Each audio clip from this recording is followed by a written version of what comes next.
Hello everyone, আজ তোমাদের সাথে শেয়ার করব দীঘা গিয়ে আমরা কি করেছিলাম, কি খেয়েছিলাম, কোথায় কোথায় গিয়েছিলাম, এইসব কিছু এই ভিডিওতে তোমাদের সাথে শেয়ার করব।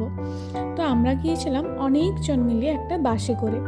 তো সেখানে পৌঁছানোর পর আমরা প্রথমেই চলে গিয়েছিলাম সমুদ্রে পা ডুবিয়ে সেখানের ওয়েদারটাকে ফিল করে তারপর সূর্য ওঠা দেখে তারপর আমরা ব্যাক করে গেছিলাম হোটেলে এসে খাওয়া দাওয়া সেরে আবার চলে গিয়েছিলাম সমুদ্রে স্নান করতে। দীঘা যাবো আর সমুদ্রে স্নান করব না, এটা তো হতে পারে না।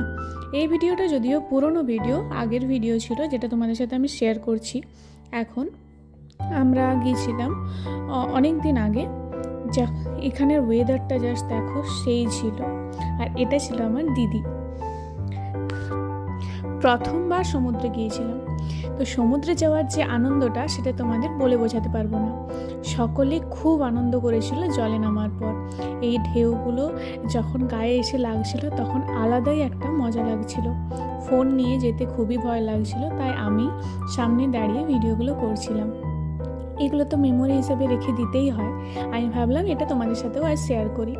সেখানের ওয়েদারটাও ছিল খুব ভালো। সেদিন খুব একটা রোদও ছিল না, খুব একটা গরমও ছিল না। ওয়েদারটা খুবই ভালো ছিল সেই সময়ের জন্য। তারপর স্নান টান সেরে হোটেলে ব্যাক তো ফ্রেশ হয়ে খাওয়া দাওয়া সেরে আবার চলে গিয়েছিলাম একটা মন্দিরে। এই মন্দিরটা শুনছিলাম নাকি খুবই জাগ্রত, তাই আমরা সেখানে গেছি আর দর্শন করব না, এটা তো হতে পারে না। এটা ছিল একটা মা কালীর মন্দির।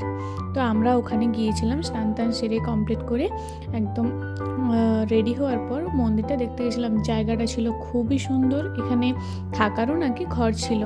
বাইরে থেকে যারা ট্যুরিস্ট আসে তারা ওখানে থাকতেও পারে। মন্দিরটা খুবই জাগ্রত। ঠাকুরেরও অনেক কিছু গল্পও রয়েছে এখানে, যেটা সময়ের অভাবে আমাদের শোনা হয়নি। আমরা ভেবেছি আরও একবার যাব, তো তখন গিয়ে গল্পটা শুনে আসবো। তো তোমরাও মায়ের দর্শন করে নাও। তারপর এখান থেকে আমরা চলে গিয়েছিলাম সমুদ্র সৈকতে। তো এখানে তোমরা দেখতে পাচ্ছ যে ওখান থেকে শিপ থেকে মাছ নামানো হচ্ছে আর মাছগুলো সব নিয়ে যাওয়া হচ্ছে। তো মাছের বাজারটাও তোমাদের সাথে শেয়ার করছি, একটু পরেই আছে।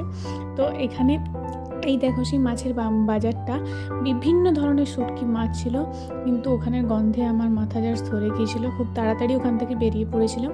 তারপর সেই দিনেই চলে গিয়েছিলাম আমরা জগন্নাথ মন্দিরে। ওখানে যাবো আর জগন্নাথ মন্দির দেখবো না, এটা তো হতেই পারে না, তাই না? তো জগন্নাথ মন্দির গিয়ে জগন্নাথের দর্শন করলাম রাতের বেলায়। জাস্ট ওখানের ভিউটা ছিল খুবই সুন্দর। তো তোমরাও দর্শন করে নাও। আর তোমরা আমাকে অবশ্যই কমেন্ট করে জানিও যে কারা কারা গেছো আর ওখানের জায়গাটা তোমাদের কেমন লেগেছে, সেটাও আমাকে জানিও। আর আমার ভিডিওগুলো তোমাদের কেমন লাগে অবশ্যই জানিও। এই ভিডিওটা এই পর্যন্তই। দেখা হচ্ছে নতুন কোনো ভিডিওতে। আর এই ভিডিওটাতে অনেক অনেক লাইক করো, শেয়ার করো, আর আমাকে জানিও তোমরা আর কীরকম ভিডিও আমার থেকে দেখতে চাও। তো থ্যাঙ্কস ফর ওয়াচিং। টাটা।